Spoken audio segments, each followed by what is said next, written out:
And those are the bills. Okay, without objection. Okay, we are going to take up those concurrence items. File items 61, 62, 64, 65, and 66. Will the following authors please come down to the floor? Mr. Lara, Ms. Brownlee, Dr. Pan, Mr. V. Manuel Perez, and Mr. Alejo. Okay.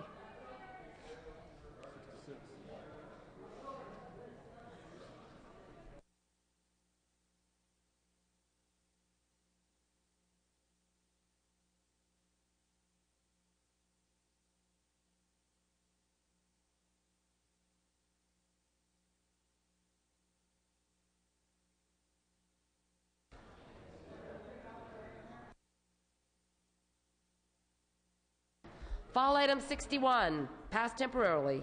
File item 62, AB 202, clerk will read. Assembly Bill 202 by Assemblymember Brownlee, an act relating to local educational agencies. Ms. Brownlee. Passed temporarily. Passed temporarily.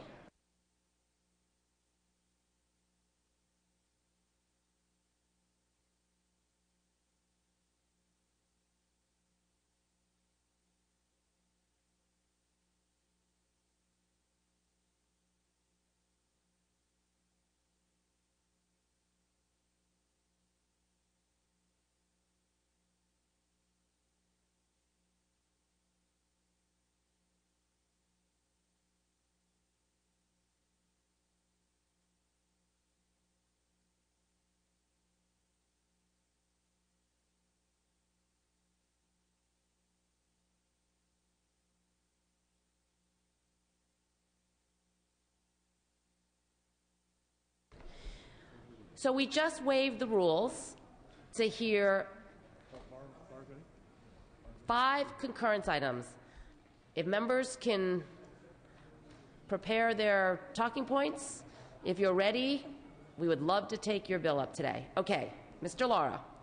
File item 61, AB 165, clerk will read. Assembly Bill 165 by Assemblymember Lara and others, an act relating to people fees. Mr. Lara. Thank you, Madam Speaker. Members, AB 165 is back for concurrence in Senate amendments. The Senate amendments clarify educational activity to be an activity offered by a school, school district, charter school, or county office of education.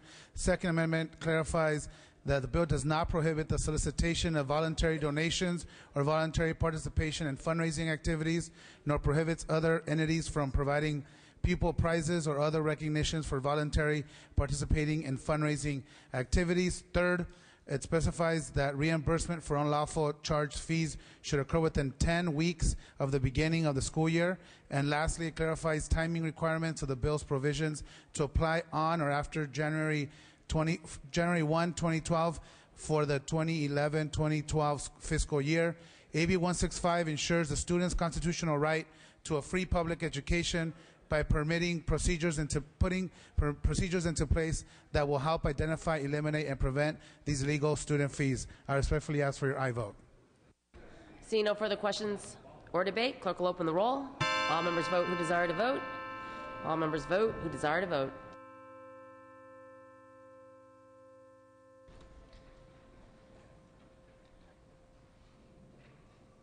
Clerk will close the roll, tally the votes. Ayes 44, noes 20. Senate amendments are concurred in. File item 63, AB 532. Clerk will read.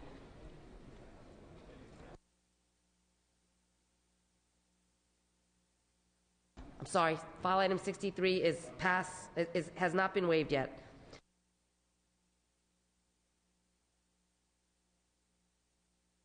File item 64, AB 678. Clerk will read. Assembly Bill 678 by Assemblymember Pan and others, an act relating to Medi-Cal and declaring the urgency thereof to take effect immediately. Dr. Pan. Yes, Madam Speaker, members, AB 678 would allow local government entities to claim federal financial participation utilizing certified public expenditures for Medi-Cal emergency medical transportation services. Or in other words, we get to draw down federal money for ambulance services done by our fire departments. Senate amendments merely add an urgency clause allowing local fire districts to begin benefiting and drawing down federal dollars immediately. AB 678 passed both Senate Health and Appropriations Committee with unanimous bipartisan support and passed the Senate floor 39-0. I respectfully ask for an aye vote on concurrence with Senate amendments. Thank you. Seeing no further questions or debate, clerk will open the roll. All members vote who desire to vote. All members vote who desire to vote.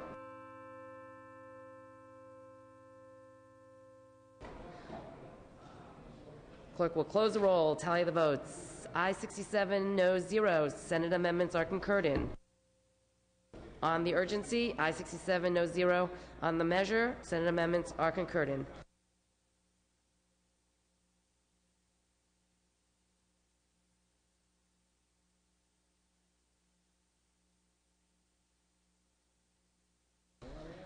File item 62, AB 202. Clerk will read. Assembly Bill 202 by Assemblymember Brownlee, an act relating to local educational agencies. Ms. Brownlee. Thank you, Madam Speaker. The intent of AB 202 is to reform and streamline the mandate process in order to reduce state and local workload, mandate reimbursement processing time, and administrative costs. Senate amendments to the bill delete a minor provision and resolve a technical conflict with other bills. Respectfully ask for your aye vote. Seeing no further questions or debate, clerk will open the roll. All members vote who desire to vote. All members vote who desire to vote.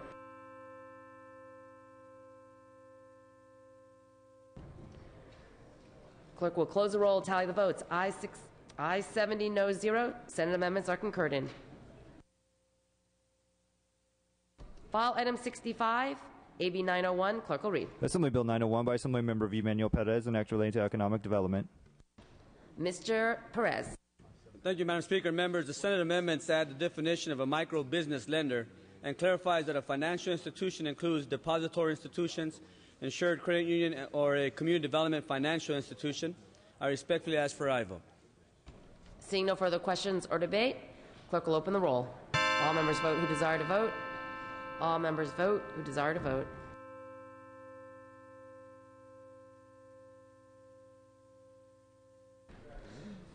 Clerk will close the roll, tally the votes. Aye 65, noes 3. Senate amendments are concurred in. And file item 66, AB 1221. Clerk will read. Assembly Bill 1221 by Assemblymember Alejo and others, an act relating to water and make an appropriation therefore. Mr. Alejo. Pass temporarily. You said you were here. Pass temporarily.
Okay, we will recess the regular session for the purpose of reconvening the first extraordinary session.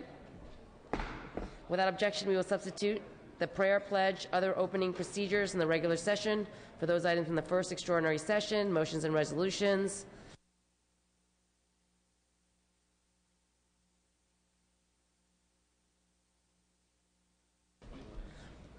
Okay, we already waived the rules to allow us to take up 2 bills in the extraordinary session earlier this afternoon.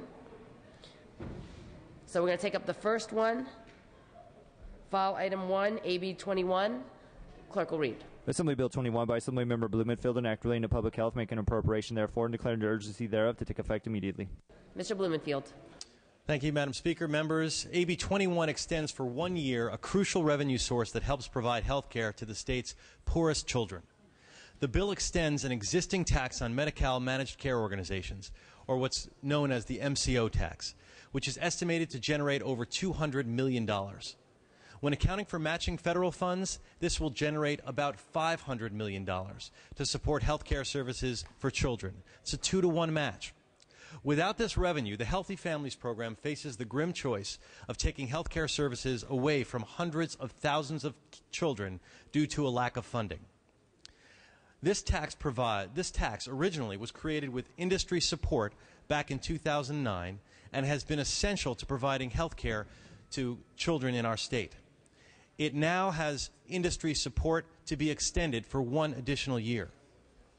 Now, if the Healthy Families Program is transitioned to something else during that extension period, the bill has basically a self-destruct mechanism that will immediately stop the tax so it cannot be used for anything other than its intended purpose. This is something we can all support with pride. The bill passed the Senate last week with 34 votes in support, overwhelming bipartisan support. I ask for your aye vote in concurrence on this bill. Mr. Hagman. Thank you. Members, I must rise to ask you either oppose or to lay off on this bill for right now.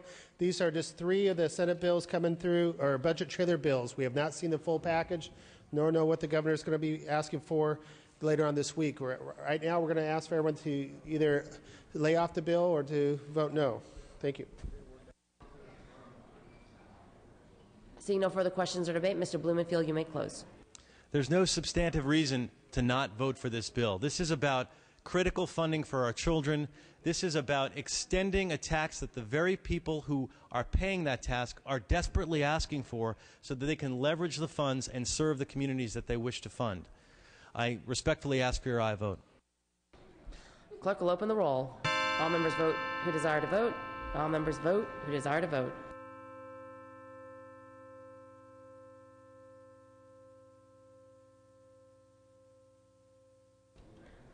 Mr. Blumenfield moves the call. Okay, file item 2, AB 30. Clerk will read. Assembly Bill 30 by Assemblymember Blumenfield, an act relating to the Managed Risk Medical Insurance Board and make an appropriation therefore to take effect immediately. Budget bill. Mr. Blumenfield. Thank you, Madam Speaker. Members, this bill appropriates $103.3 million in special funds to the Healthy Families Program that is generated by the Managed Care Organization tax, which we just voted on to extend for 1 year by the passage of AB 21. Time is of the essence. Rarely do our votes in this chamber mean the difference between life and death. The bill passed the Senate last week with 35 votes in support, overwhelming bipartisan support. I ask for your aye vote in concurrence on this bill. Mr. Hagman. Thank you, Madam Speaker. Again, these are budget bills just brought to us today for looking at concurrence, and I would ask you to, until we see the full budget package, to hold off, either vote abstention or to vote no on this. Thank you. Seeing no further questions or debate, Mr. Blumenfield, you may close. We've been talking about this MCO tax for a very long time. This is not something new. This is something at the request of folks who had concerns about it. We've been putting off so that they could get comfortable with it. But we're in the last few days of session. This is critically important to the very lives of our California's children, and I urge you to vote yes on this measure. Clerk will open the roll. All members vote who desire to vote. All members vote who desire to vote.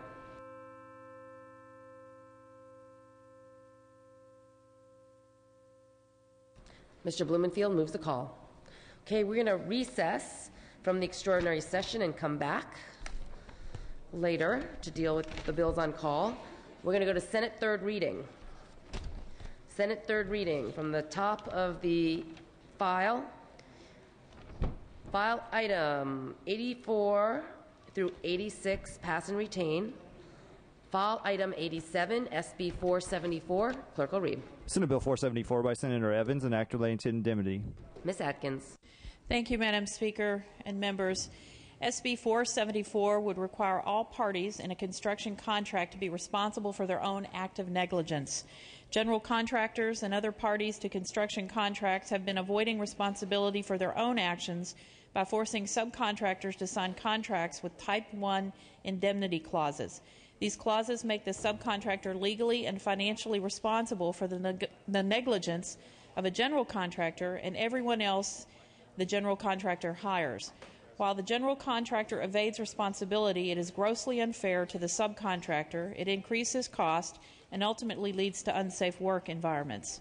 SB 474 would ensure that commercial construction contracts in California are consistent with our public policy of holding the responsible party liable by providing that contractors don't have to pay for another party's act of negligence. The author has worked with public agencies, project owners, and general contract groups to negotiate a compromise and develop a measure that is fair to all parties performing construction in the state of California, staying true to the bill's intent of holding all parties on a construction project responsible for their own acts of negligence. Major revisions to the measure include providing for payment of the first dollar defense of general contractors by subcontractors on any claims, adopting the existing residential model for Type 1 reform as already approved by the California legislature in 2005, reducing the scope of the bill to only apply to active negligence, ensuring current contracting practices of public agencies are not altered nor liability changed or increased, creating statutory parity between public agencies and private owners when it comes to liability for active negligence on a construction job, allowing for negotiation of defense costs between project owners and contractors, and reducing and distilling the scope of intent language to universally agreed upon declarations. I would respectfully ask for your aye vote. Mr. Berryhill. Members, Madam Chair, this bill just appears to me to be not fully cooked. I know there were some amendments that were not taken. I think this could be a better bill given some time. I would urge my colleagues for a no vote today, and let's take a look at this next year and see if they can't cook this bill a little bit better. Mr. Wagner. Thank you, Madam Speaker. Briefly, I opposed this bill when it came to us in judiciary. It was not only at that point not fully cooked, it was raw, oozing, and stunk. It is a much better bill. I applaud the author and her staff for, in fact, working with the interested parties. This bill has come a long way. It is not perfect. There is language in the bill that I find troublesome. There is language in the bill that is arguably internally inconsistent. There is language in the bill that probably will ultimately, if passed today, require a court to get involved and make some clarification if this legislature does not come back next year and make that clarification. Nevertheless, I think the bill goes a long way in the right direction. I applaud all the parties for working together to get it as far along as it is. While not perfect, and while I remain quite proud of my judiciary vote, I think this is a better bill, and for that reason, I'm going to be supporting it today. Seeing no further questions or debate, Ms. Atkins, you may close. Thank you, Madam Speaker. I would concur certainly with my colleague that a lot of work has been done on this, and there was great discussion at Judiciary. And I would also say that a number of the amendments taken has certainly removed a great deal of the opposition that existed.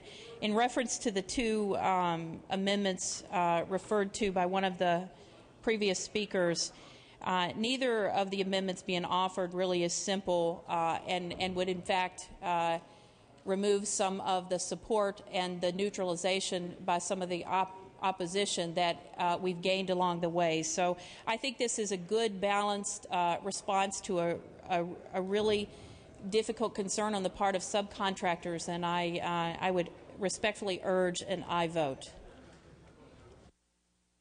Clerk will open the roll. All members vote who desire to vote. All members vote who desire to vote.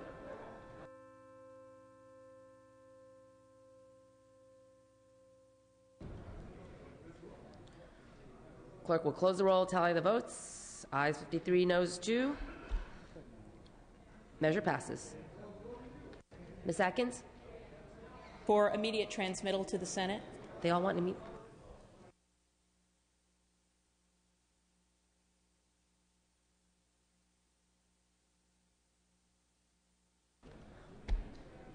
Okay, Ms. Atkins, we have to clear that request.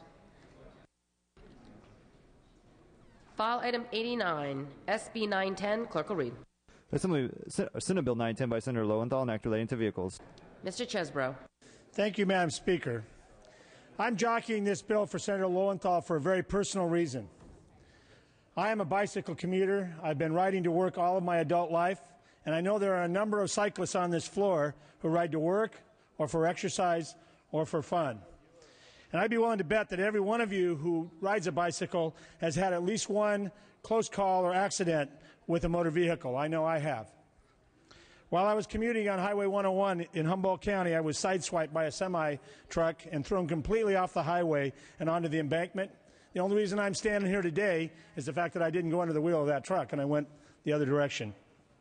Last year, my son was in a collision with a car while riding in San Francisco.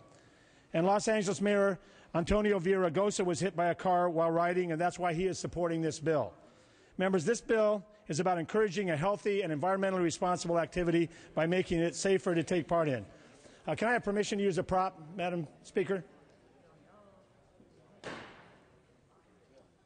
Permission to use a prop, Madam Speaker? Without objection. Madam Speaker, this is 3 feet. Now, it looks like quite a bit at slow speed. But imagine you're riding a bike and a vehicle is coming by you at highway speed, and that's the distance between you and a car going 60 or 65 miles an hour. That's not much clearance, but it's the least that bicycle riders deserve.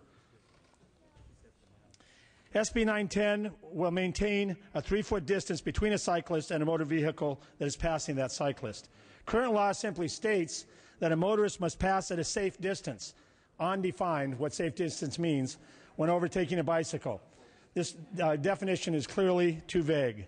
By providing in statute a 3-foot standard, we remove the ambiguity that currently exists and provide law enforcement with a clear standard from which to operate.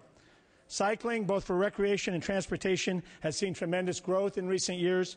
As a result, interactions between motorists and cyclists are also on the rise.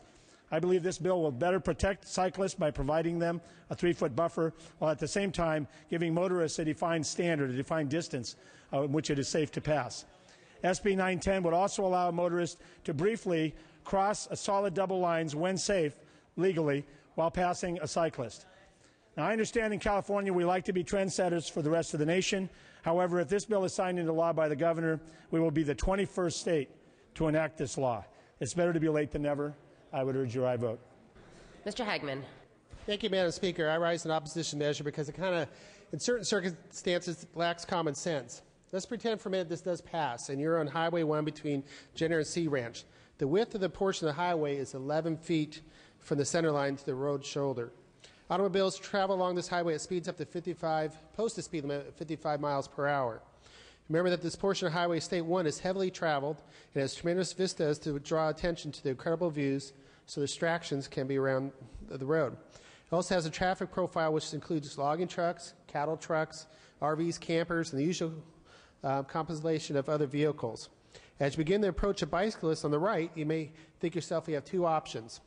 Option 1, slow down to 10 or 15 miles per hour and cause the traffic to come to a standstill in order to accomplish this lawful passing maneuver. Or 2, you have the line of cars behind you that will reach the destination very late, but you're following the law. Or 2, cross over the double yellows lines and attempt to provide 3 feet of clearance between you and the bike. You would be crossing the yellow lines at a blind and dangerous curve, but you want to follow the law. Remember, do either of these two scenarios like common sense to you? It doesn't fit all the roads we have here in California. I would urge a no vote. Mr. Norby. Thank you, Madam Speaker. I rise in opposition to the bill as well. I've had a lot of experience riding my bike in this area, both as a commuter to and from my Cada flat and as a recreational bike rider, enjoying the sights of the Central Valley from Davis to Folsom. Sacramento is a great place to ride a bike, whether it's on a protected bike trail or on a street. But the problem I have with the bill is it tries to micromanage bicycle motorist interactions by placing a 3-foot barrier. In some streets, this simply isn't realistic. I, as a bicyclist, am not going to ride my bike down a busy L street or a busy M street. I'm going to take side streets. I'm going to take alleys. But to ride my bike down certain streets where you've got on-street parking, you've got very little room between the parked cars and the traffic, to tell that driver you got to allow 3 feet, sometimes it's not realistic, and it could give the bicyclist a false sense of security. Motorists will avoid hitting bicyclists. They don't want to hit us. But the question is, do they see us in the first place? And the motorist seeing the bicyclist is not just the motorist's responsibility, it's the bicyclist's responsibility as well, especially if he's coming around a blind curve around parked cars, or especially when lighting is an issue or trees are an issue. The bicyclist has to assume that the motorist doesn't see him and ride his bicycle accordingly, ride it defensively. My fear is this may give a bicyclist a false sense of security, that wherever I am, the motorist has got to give me 3 feet, even if he can't safely do it. In fact, this bill allows the motorist to cross a double line in order to give that bicyclist 3 feet. I think the intention of this is good, but I'm afraid it's not really going to be enforceable and could lead to situations which will just complicate this interaction even further, and I can't support it. Mr. Gatto. Thank you, Madam Speaker. Colleagues, I rise in strong support of this legislation. The 3-foot barrier has been made much of by certain speakers who talk about it as if it's a hard and fast rule that's going to be enforced on streets, and if a motorcyclist, if a motor car driver gets too close to a bicyclist, there's going to be a ticket given or something like that. That's not the issue. What the issue is here is that if after the fact, people who, like my colleague from Orange County who talked about this as using common sense and everything like this, what this metric is about, folks, is a standard that courts of law can apply after the fact.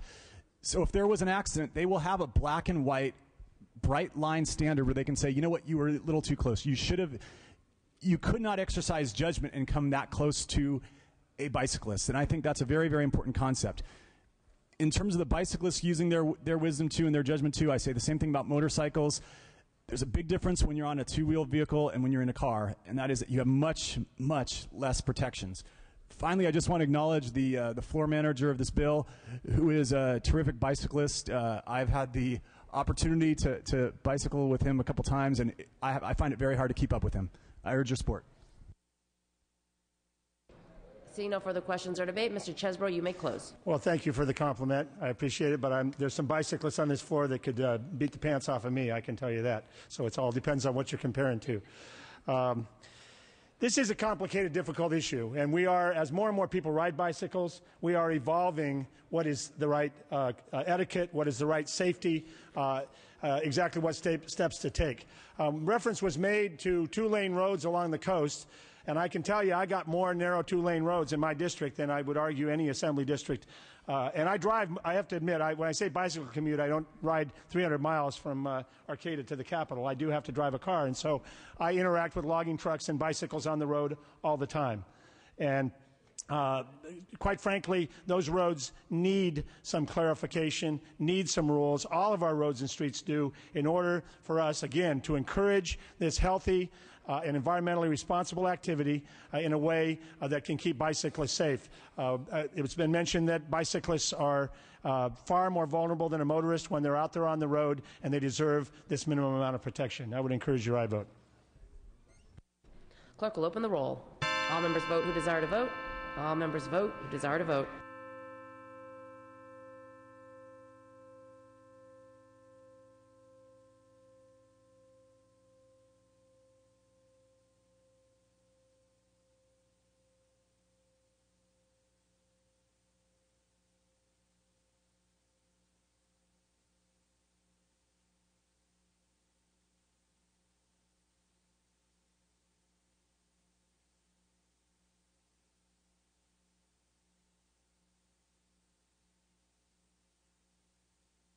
Clerk will close the roll, tally the votes. Ayes 41, noes 20. Measure passes.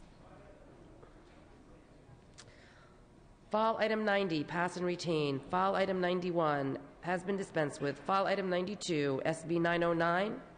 Clerk will read. Senate Bill 909 by Senator LaMalfa, an act relating to hazardous waste. Mr. LaMalfa. Mr. Chesbro.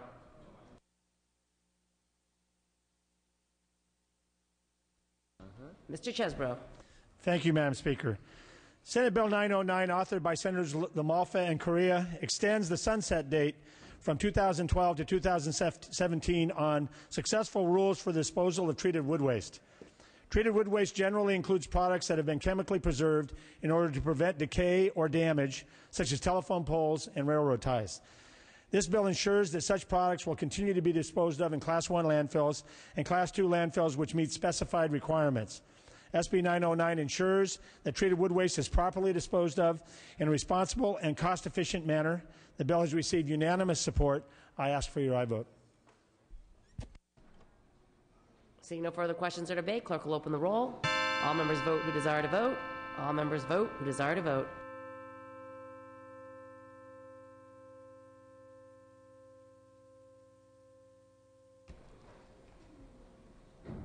Clerk will close the roll, tally the votes. Ayes 67, no 0. Measure passes. File item 93, SB 897. Clerk will read. Senate Bill 897 by Senator Leno and others, an act relating to residential care facilities for the elderly. Mr. Jones. Thank you, Madam Speaker and members. I rise to present SB 897, which aims to protect the most vulnerable tenants in the state, those 170,000 seniors living in nearly 8,000 residential care facilities for the elderly throughout California, from the emotional, physical, and unexpected turmoil that results from an abrupt foreclosure of their care facility. Under current law, neither the licensing agency nor the residents themselves are required to be notified when a care facility is shutting down and their home is threatened with foreclosure. Sadly, in a number of recent incidences, frail, medically vulnerable residents have absolutely no idea they were losing their homes until sheriffs arrived and had them forcibly removed. SB 897 fixes this problem, and I ask for an aye vote. Seeing no further questions or debate, clerk will open the roll. All members vote who desire to vote. All members vote who desire to vote.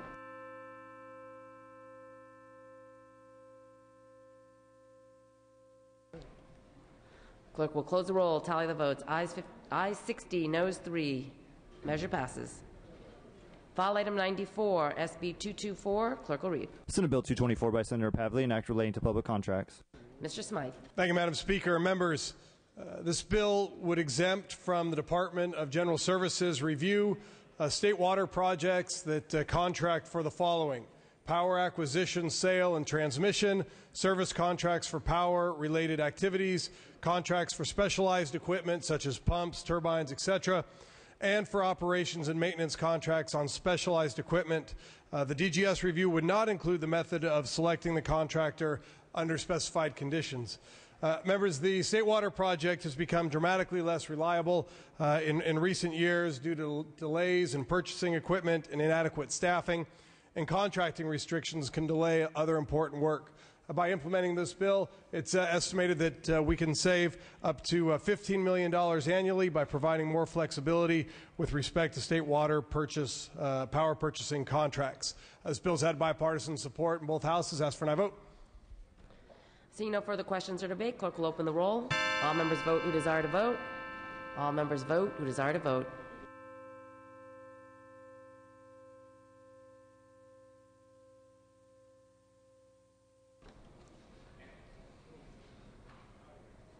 Clerk will close the roll, tally the votes. Ayes 71, no 0. Measure passes. File item 95, SB 363. Clerk will read. Senate Bill 363 by Senator Emerson, an act relating to marriage and family therapists. Ms. Hayashi. Thank you, Madam Speaker and members. SB 363 clarifies supervision and experience requirements for Californians seeking licensure as a marriage and family therapist. I respectfully request an aye vote. Seeing no further questions or debate, clerk will open the roll. All members vote who desire to vote. All members vote who desire to vote.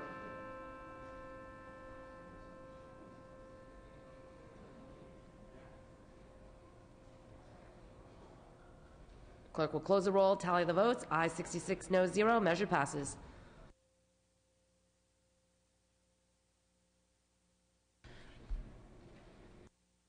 Okay, Mr. Calderon? Ready to entertain? Yes, Madam Speaker, I have a few motions that I would like to make. First of all, I request unanimous consent to suspend Joint Rule 62, file notice requirement to allow Environmental Safety and Toxic Materials Committee to meet and to hear AB 408 by Mr. Wachowski. Without objection. Also, for Wednesday, I request unanimous consent to suspend Joint Rule 62A to allow Accountability and Administrative Review Committee to meet and hear SB 617 by R. Calderon on Wednesday upon the call of the chair in a room to be announced. Without objection. Likewise, move to waive unanimous consent to waive Rule 62A to allow the Health Committee to meet and hear SB 946 on Wednesday upon call of the chair. Without objection. Also, request unanimous consent to suspend Rule 62A to allow Public Safety Committee to meet and hear SB 9 by Yee on Wednesday upon the call of the chair. Without objection. File notice waivers for Thursday.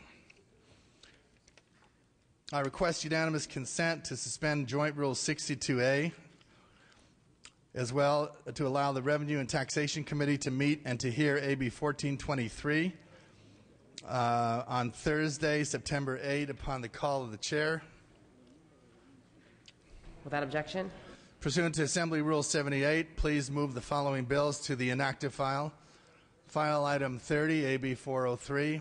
File Item 77, ACA 19. File Item 140, SB 317. File Item 113, SB 505. Clerk will note. Also, at the request of the authors, please strike the following governor's vetoes from the file. File Item 69, File Item 70, File Item 71, File Item 72, File Item 73, and File Item 74. Without objection, clerk will note. Also, Madam Speaker, upon adjournment today, appropriations will meet in room 4202 to hear SB 292 and SB 734. The Environmental Safety and Toxic Materials will meet in the Rules Committee room to hear AB 408. And the Public Safety Committee will meet in room 126 to hear AGR 17, AB 220, and SB 798. Tomorrow, Wednesday, the Public Safety Committee will meet at 9:30 a.m. in a room to be announced to hear SB 9. Mr. Blumenfield, for what purpose do you rise? Related announcement to clarify. On the Budget Committee was noticed that it was going to be upon call of chair today. It will be upon call of the chair tomorrow, as noticed in the file, but wanted to make that formal announcement for the Budget Committee tomorrow. This is for the follow-up or the trailer bills. Okay, we have two bills on call. We have to go back into the extraordinary session. Okay, without objection, we can recess the regular session and return to the extraordinary session to take up the two bills on call. File Item 1, AB 21. Clerk will post. All members vote who desire to vote. All members vote who desire to vote.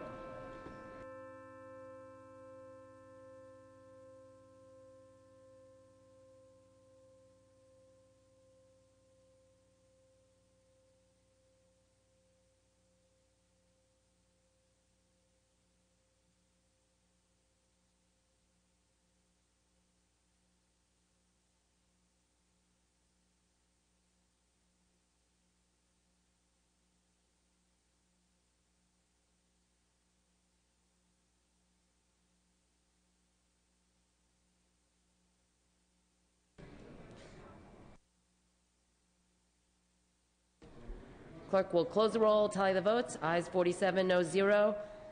Measure fails. Mr. Blumenfield notices reconsideration. And file Item 2, AB 30. Clerk will post. All members vote who desire to vote. All members vote who desire to vote.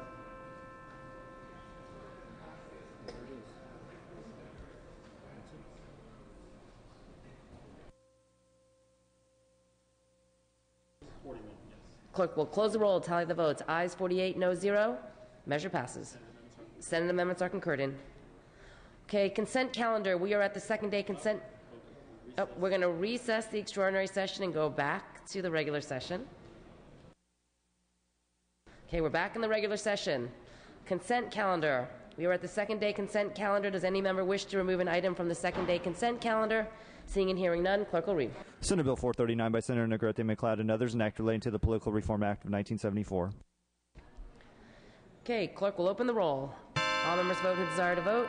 All members vote who desire to vote.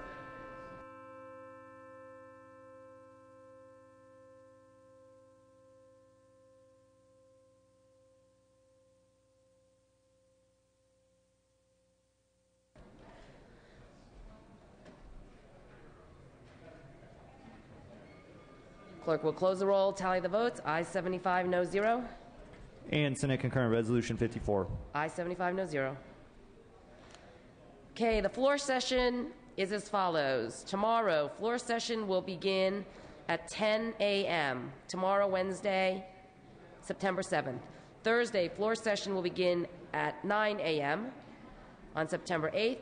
And then Friday, September 9th, floor session will begin at 9 a.m. I am ready to entertain a motion to adjourn. Mr. Calderon moves. Ms. Conway seconds that this House stands adjourned until Wednesday, September 7th at 10 a.m. Quorum call is lifted. Huh? Oh. What did I say? Sorry. All other items remaining will be passed and retained. All motions shall be continued.